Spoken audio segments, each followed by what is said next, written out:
قیمت جانو, بہت ہی غنیمت جانو, بہت ہی اہمیت کے. یہ زندگی بہت ہی امپورٹنٹ تمہاری زندگی ہے. ایسا نہیں کسی لڑکی کے اوپر دل آ گیا تو ماں باپ کو چھوڑ دیا اور بھاگ گئی اور اس کے ساتھ تم نے لو میرج کر لیا. جا کر کے ہوٹلوں میں تم نے زندگی کاٹی, جا کر کے کلکتہ کے ہوٹلوں میں تم نے اپنے عیاشی گزاری اور اپنے جسم کے ساتھ تم نے انجوائے کیا.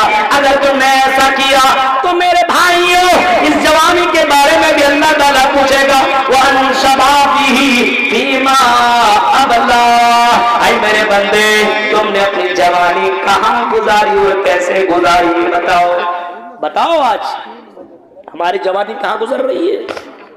ابھی تو نوجوان کی جوانی لڑکیوں میں گزرتی یا پھر موبائل میں لگا ہوا ہے. 24 گھنٹہ اسی میں لگتا ہے. سبحان اللہ, الحمدللہ, صبح اسی میں لگا ہوا ہے. موبائل میں کیا پتہ نہیں, سمجھ میں بات نہیں آ رہی ہے.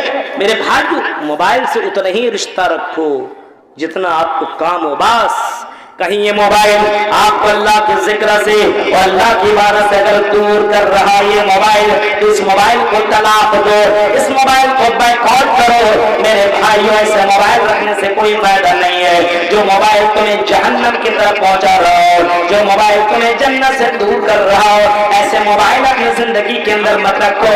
میرے بھائیوں, آپ نے دیکھا کہ اسی موبائل کے چکر میں ایک آدمی نے اپنے ماں کو, اپنی بہن کو, اپنی دادی کو, اپنے دادا کو اسی موبائل کے چکر میں اس نے قتل کر دیا. ابھی 5 دن کے پہلے کا رپورٹ ہے. اب موبائل کے چکر میں ریچارج نہیں کروایا.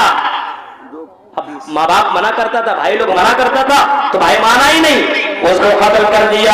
غور کرو میرے بھائیوں, وَأَنْ شَبَابِهِ فِي بَابِ اللَّهِ. تم نے اپنی یہ جوانی کہاں گزاری, کیسے گزاری, بتاؤ.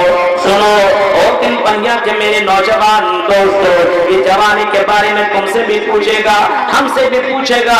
ہاں, اور میری پیاری بہنوں اور یوٹیوب کے ذریعے سے سننے والی لڑکیوں, اپنی جوانیوں کو یوں ہی برباد نہ کرو. کسی لڑکے کو تم نے دل دے دیا, اب وہ لڑکے نے تمہیں موبائل کیا دے دیا, ریچارج کیا کروا دیا.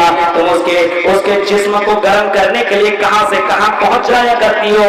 ہوٹلوں میں جا کر کے اس کے ساتھ انجوائے کیا کرتی ہو, اس کے ساتھ پارکوں میں جا کر کے موج مستی کیا کرتی ہو. اور اللہ کی بندی ہو, ایسا ہرگز نہ کرو, ایسا بالکل نہ کرو. یہ زنا ہے اور یہ اللہ تعالیٰ کو برداشت نہیں ہے. یہ اللہ کے حدود ہیں, اس حدود کو توڑنے کی کوشش مت کرو. وَأَنْ شَبَابِهِ فِي بَابِ اللَّهِ. جوانی کے تعلق سے قیامت میدان محشر میں سوال ہوگا. وَمَالِهِ مِنْ أَيْنَ اكْتَسَبَ وَفِيمَا أَنْفَقَ. اور تیسرا سوال ہوگا کہ تم نے مال کہاں سے کمایا. ابھی مال کے اوپر بات ہو رہی تھی, مال کہاں سے کمایا, حلال طریقے سے یا حرام طریقے سے. کوشش کرو حلال طریقے سے کمانے کی, حرام طریقے سے کبھی بھی ہرگز بھی مت کماؤ. حرام پیسہ اگر کوئی کماتا ہو, حرام طریقے سے کماتا ہو, تو میرے بھائیوں, حرام کا پیسہ کھانے والا اور حرام طریقے سے کمانے والا, اس کی زندگی کے اندر جو بھی عبادت کرے گا, مطعمو حرام وملبسو حرام وغذی بالحرام, اس کا کھانا, اس کا پینا, اس کے لباس, اس کی پرورش اگر حرام پیسوں سے کی گئی ہو, تو میرے بھائیو اللہ کے نبی نے فرمایا اس کی عبادت ریجیکٹ کر دی جائے گی, اس کی عبادت ایکسپٹ نہ ہوگی. ذرا تصور کرو, سوچو میرے بھائیو, آج مال کیسے کیسے طریقے سے لوگ کمانے کی کوشش کر رہے ہیں.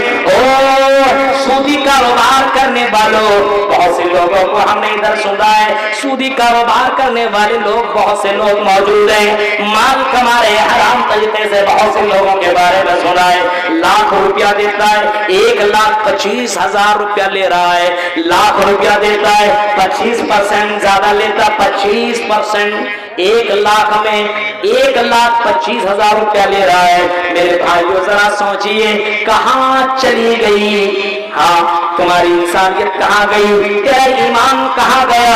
سوچو, محمد رسول اللہ کے پر ایمان رکھنے والا, قرآن کی پر ایمان رکھنے والا, جب قرآن چیز کر کے کہتا ہے لا تاکلوا الربا اضعافا مضاعفا, اور لوگوں تم بڑھا چڑھا کر کے کسی سے لینے کی کوشش مت کرو.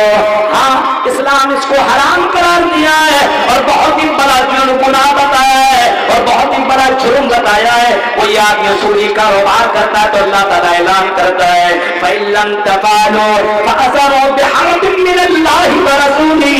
اگر کوئی सकता है, तो उसके लिए अल्लाह ताला ने मैदान जंग का मैदान जंग उसके लिए ऐलान जंग का ऐलान किया है कि अगर कोई सूदी कारोबार करता है तो अल्लाह और उसके रसूल से जंग करने के लिए तैयार हो जाओ, लड़ने के लिए तैयार हो जाओ। जरा बताओ अल्लाह से कौन लड़ेगा? किसके पास इतनी ताकत है जो अल्लाह से मुकाबला करे, अल्लाह के फरिश्तों से मुकाबला करे? और सूदी कारोबार करने वालों और कटिहार बिहार और पूर्णिया के लोगों जरा सुनो, और हिंदुस्तान के बाहर मुसलमानों, ये सूदी कारोबार से तौबा करो, अपने आप को इन रिश्वतों से रोको, मना करो, अपने बच्चों को मना करो। ये सूदी कारोबार अल्लाह के नजर में बहुत ही बड़ा पाप है। माल तुमने कैसे कमाया ये भी पूछा जाएगा। हाँ, हमारे यहाँ माल कमाने का तरीका ये भी है, जब बेटा की शादी की बात आए, हाँ लड़की पसंद आ गई, खूबसूरत है, अच्छी है दिखने में, पढ़ी लिखी है, सब कुछ ठीक है, देगा कितना? 1 लाख। वहां पर 1.5 लाख मिल रहा है, वहां भागा, वहां लड़की पसंद आई, पैसा कितना? 1.5 लाख। कहीं से पता चला 2 लाख हम देंगे, वहां से वहां भागा, और वहां जाने के बाद अगर कहीं से पता लग गया तुम्हें 3 लाख दिया जाएगा, उसकी बेटी से शादी कर लो। अब वो दीनदारी नहीं देखेगा, लड़की कैसी नहीं देखेगा, बस पैसे के चक्कर में आ जाएगा। 3 लाख दे रहा है, गाड़ी दे रहा है, पलंग दे रहा है, हाँ फ्रिज दे रहा है, कूलर दे रहा है, पंखा दे रहा है, ये सारी चक्करों में हराम माल के चक्कर में अपने बेटे को बर्बाद करने वालों सुनो, ये भी हराम, ये भी हराम। और जहेज लेने वालों सुनो, जितने भी लड़कियां ज़िनाकारी कर रही है, इसमें तुम्हारा बहुत ही बड़ा रोल है। तुम्हारी वजह से हमारी बहनें ज़िनाकारियां करने के ऊपर मजबूर है। अगर तुमने निकाह को आसान किया होता तो आज हमारी बहनें अपने घर के अंदर बैठ करके इस तरीके से घर काम न करती। तुम्हारी वजहों से और तुम्हारी इन कारणों से, और जितना अमीर आदमी होता है उतना बड़ा इंटरनेशनल फकीर माना जाता है। जितना पैसा वाला है वो सोचता मुझे कार मिले, मुझे और ज्यादा पैसे मिले। जब तुम्हें तुम ईमानदार हो, जब तुम्हें अल्लाह ताला ने पैसा नवाजा है, तो मेरे भाइयों जब पैसा दिया हुआ है तो गरीब घराने से या किसी ऐसी दीनदार लड़की से बगैर पैसा के बगैर जहेज के निकाह करो, निकाह को आसान करो।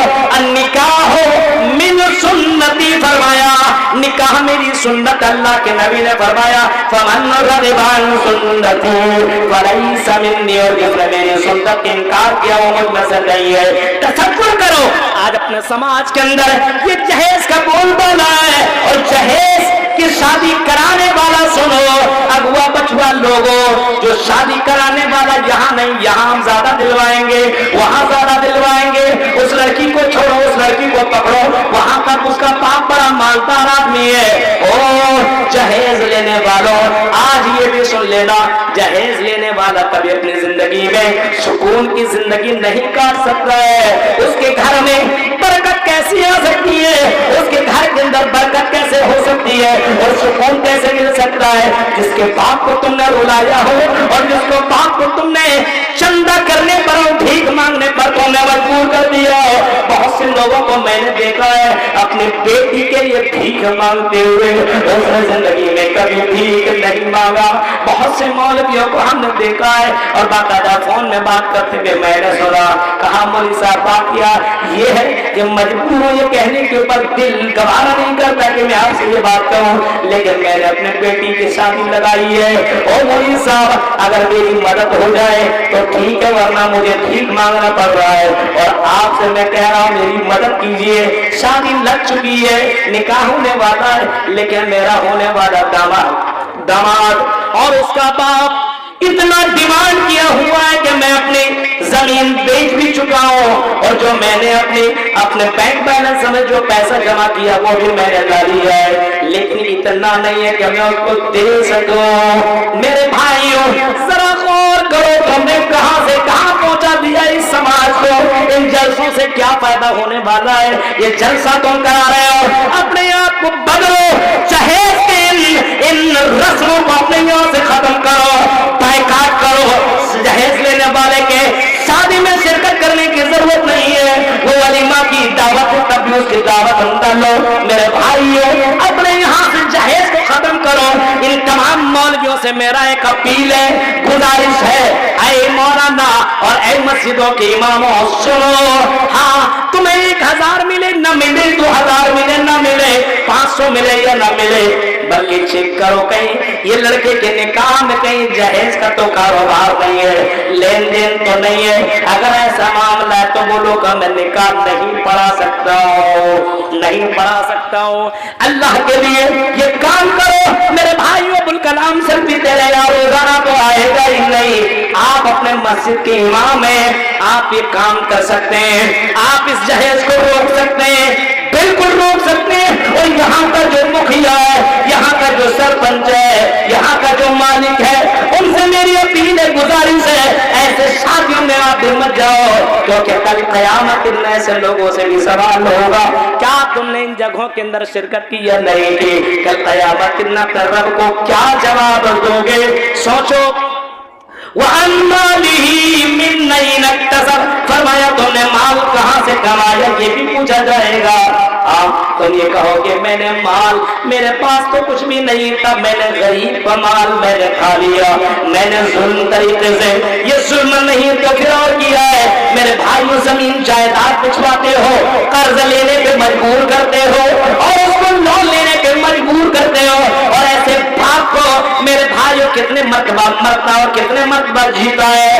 अपने दर्द को कहाँ का वो बयान करे, किससे किससे वो बयान करे। मेरे भाई ये कर्ज से इतना डूबा रहता है कि किसी के सामने अपना सर भी उठा नहीं सकता है।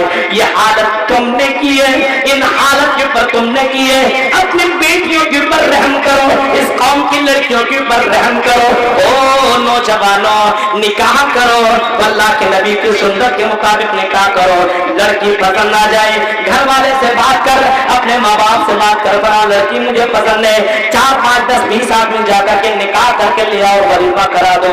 जितनी ताकत है 2, 4, 10, 20, 100 लोगों को खिलाने की, खिला दो, निकाह कर लो। जरूरी नहीं कि शादी के कार्ड बांटे जाएं और लंबे चौड़े उसके प्रोग्राम रखे जाएं, 2-4 लाख खर्च किए जाएं। मेरे भाइयों, निकाह तो इजाब कबूल करना है, बस तुम इजाब कबूल करवा लिया जाए, वली हो जाए, और वली और वहां पे जो